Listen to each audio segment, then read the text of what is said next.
First off, before we actually begin the episode, I think we better introduce our video fans to this new format. Mm-hmm. We are going to be posting a few teaser videos of our next episodes just before we release them to be watched on YouTube, so you can get a head start on everybody else for the Bourne Legacy. You get a peek behind the curtain.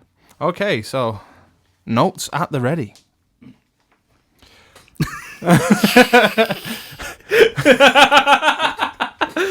Let's do it that way. I just realised I plugged my beer. I thought you were joking. I put mine up as well. We'll get used to it. It's fine. We do it like this. It's fine. Okay. I've just lost my notes. This is all staying in, by the way. Just lost my notes. There we go. This is all staying in. Hello and welcome back to Best Forgotten Movies, the podcast about the films that time beat to death. I'm your co-host Gareth Green, and joining me as always is my full-time co-host and part-time sleeper agent, the shifty-eyed assassin, Andrew Phillips. I need my meds. And today we're engaging in one-on-one combat with that bastard child of everyone's favourite amnesiac spy, the Bourne Legacy. Does this spin-off leave us feeling born again? Or is this a dud that thinks we're born yesterday? Find out after the trailer. This is the part where the trailer comes up, guys. Behind the scenes. Pug-faced action hero Jeremy Renner is not Matt Damon in this spin-off of the Bourne series. Tony Gilroy takes the reins from series stalwart Paul Greengrass and swaps amnesia and martial arts for pill-popping and talking. Lots of serious talking. Ironically, the Bourne Legacy's only success is as an amnesia simulator, because you won't remember a fucking thing. Jeremy Maguire. Jeremy Maguire. Show me the Bourne. Jeremy Beadle. Show me Jason Bourne. I want to see Jason Bourne, not fucking Aaron Cross. I want to see Jeremy Beadle in this role. But it's like Gamian. Like trying to do that rolled up newspaper martial arts with his little tiny Gamian.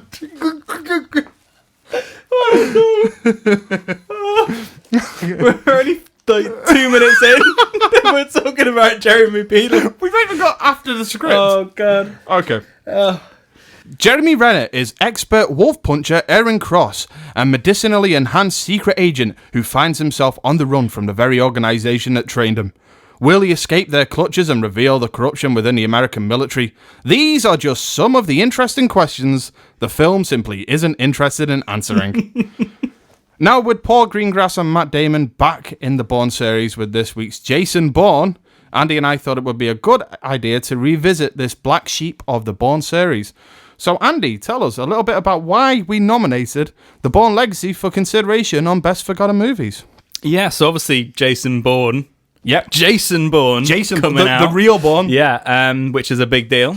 And it's great to see him again after all these years. It's been 9 years since the last proper Bourne film. 9 years. Yeah. Oh my gosh. And it just would be great to revisit this because it's a real franchise oddity. Yeah. It's that spin-off that doesn't work. Yeah. It's that spin-off that doesn't work in such a way that everyone just forgets about it because it was like, it doesn't really harm anything. It's not offensive because it's so detached from everything else, so we can just discount it. But it really is like a dead end for the series when they were making it. I'm sure they thought it was an open door to something new, but ended up being just a dead end. I think it's going to be a dead end because I very much doubt they're going to revisit these characters anytime soon, if ever. So, I just thought it would be a good one to analyse because this is a film I was genuinely excited about when it was announced and when it was being made, and even just all the marketing and all the way up to actually viewing the film, in fact. And it wasn't even until probably about a good 30-40 minutes into the film when I first saw it at the cinema, my one viewing of it, that I started to realise, this isn't very good. Yeah. And this hasn't got anything, there's nothing to it. There's nothing about it that justifies it being there. And it is that sequel that has just been made to keep the brand alive. Very much like it's a very so almost like a Fantastic Four situation where they make a film it is. just to keep the rights or keep the brand alive, and all it is literally doing Just is to keep the Ludlam estate happy. it's just keeping that cushion warm, really. It's a cushion warmer. So this is a film that you have had experience with before, you've seen before. Yeah, but in fact, I've owned it on Blu-ray for ages because I'm very much a completist. I like to have, even if it's a shit film, I like to have the whole series of things in my collection. And but I've never actually watched it again since the first cinema showing. So when I went to see it again, that was actually only my second viewing of the film. I'm in exactly the same situation as you were in. My only viewing of this film was at the cinema when it was first released. And much like you, I remember actually when the film started, I thought, okay, this looks legitimate. It looks like a movie. Maybe this is going to go somewhere. And then 40 minutes later, I was still waiting for the story to start and still waiting to find out what is this actually about. And since then, I've literally forgot pretty much everything about the film. So coming in to watch it again for this podcast was like almost watching it afresh. The little I remembered was there was something to do with snow, and its only success is in really undoing pretty much everything that Paul Greengrass set out to make, to achieve with his Bourne films. And that happens primarily off screen, but again, we'll get into that later. That was something that just kind of stuck with me, like a sour taste in the mouth. Yeah, and it's done it in such a laboured way, as well. I mean, the main thing as well, just to comment on, is the fact that this is a film that achieves very little. Yeah, but it's actually a very long film, especially by Bourne series comparisons. In fact, it's the longest film of the whole Bourne franchise, and it gets the least amount done. Yeah. Which really speaks volumes as to how they've put the story together. Well, I say story, it's in story in inverted commas. Because there isn't really much of a story. In fact, I wouldn't even say there's half of a story there. There's the beginning of a story. There's the setup of a story, and then nothing. Well, it's that classic example of a story that's episodic, where it's this happens, then this happens, then this happens. Yeah. But nothing affects the grander picture. There's no twists and turns. Yeah, and then they just suddenly stop because they can't work out where to go next. Yeah. In fact, much like the last line in the film, they end up lost. The film is lost. Hey.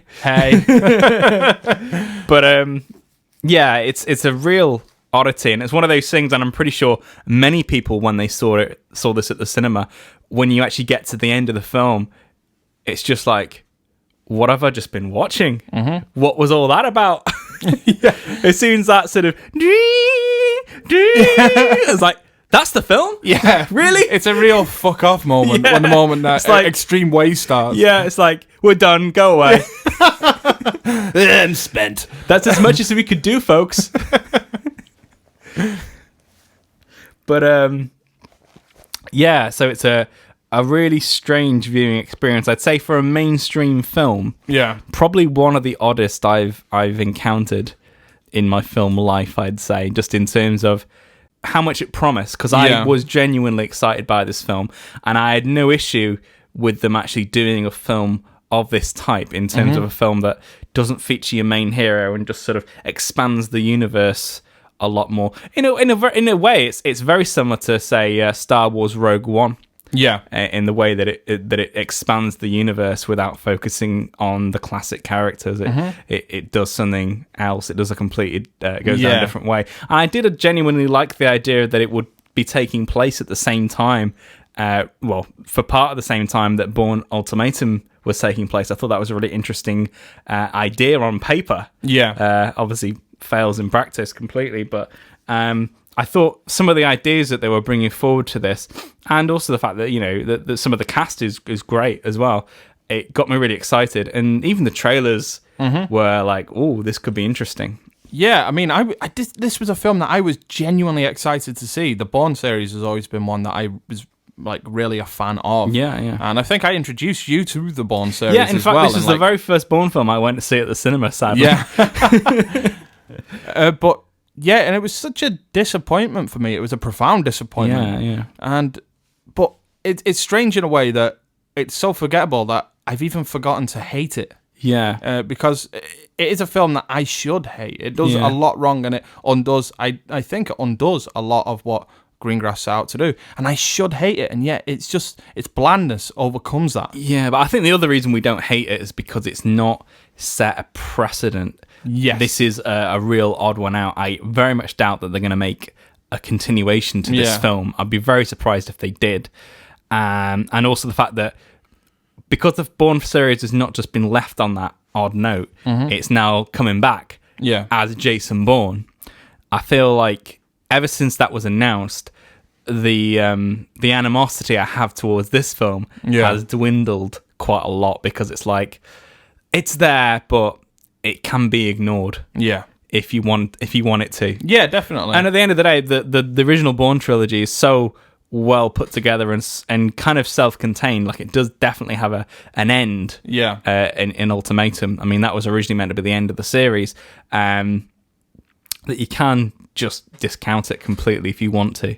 And I guess it's an oddity as well. It's something that we need to look at, is that it's one of the very first films that jumped on the Marvel bandwagon. It was one of the first, like, franchises that was divorced from that whole world, that they decided, we're going to do our own world building. It's going to be a multi-film universe, or whatever they call it, with all different characters that can be followed. And they really just tried to shoehorn that approach into the Bourne series, which was something that wasn't tailor-made for that.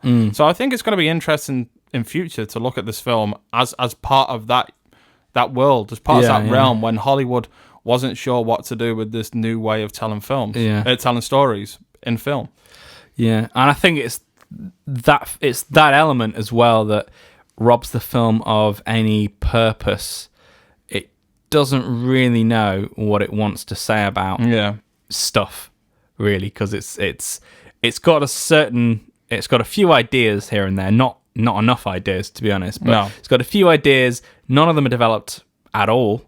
And at the end of the day, when you leave the film, it's like, I have no idea what they wanted to do with that film. No, what was that about? Whereas with Jason Bourne, I mean, we're recording this before any reviews have come out or anything like that. But even so, just the basic premise of this new film seems to have a lot more purpose to it. Like, Matt Damon and Paul Greengrass have come back to the Bourne series because they have something they want to say about the world that we live in right now. It's about examining a post-Snowden world, and that's something that I guess Paul Greengrass has always wanted to bring to the series, is kind of real-world consequences almost. That real-world weight and heftiness. Yeah, it's the Bourne series, the original Bourne trilogy is all about paralleling what's actually going on today, as such. But this film...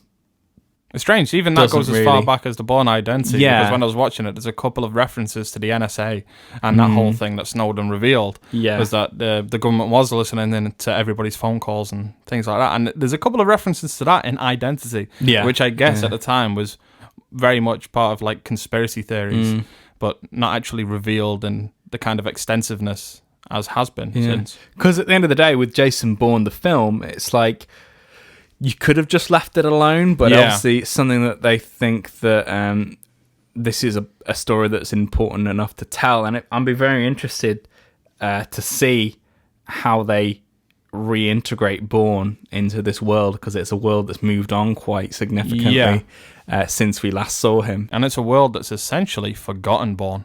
Yeah. So it's it's going to be interesting to see how that plays out. Yeah. And I like also the fact that apart from Julia Stiles, there's pretty much no one else returning from it. So it's almost like he's dealing with a new set of people, which would be interesting. I suppose this film did the end to a few of those characters that we would expect to show their faces, and perhaps but won't be. Yeah, that's another story, isn't it, really, in terms of how it deals with that. I mean, at the end of the day, with this film, it deals with them so rubbishly that you could have just left them alone anyway. Yeah. Really. I didn't feel... If you were going to do it, then they should have done it properly, and they didn't do it properly. It was just half-assed, which made it worse, actually, than not using them at all, I think.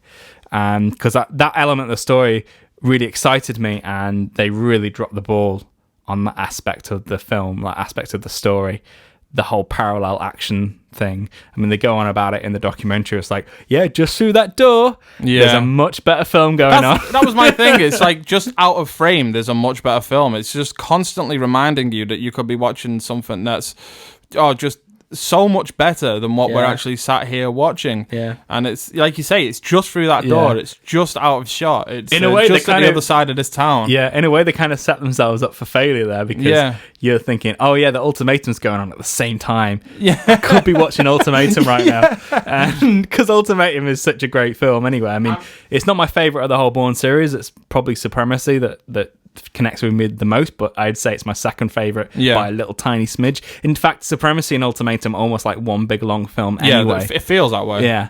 But it's the fact that, these characters, I love David Strathairn's character in that Bourne film. You see him so little in this film. It's like, we have to go back to Edward Norton. Well, it's weird as well, because everything to do with Pamela Landy and what's David Noah Vosen, which is a great name. Yeah. Everything to do with those characters is dealt with in such a kind of like offhand, kind of, it's shrugged off the back of the film.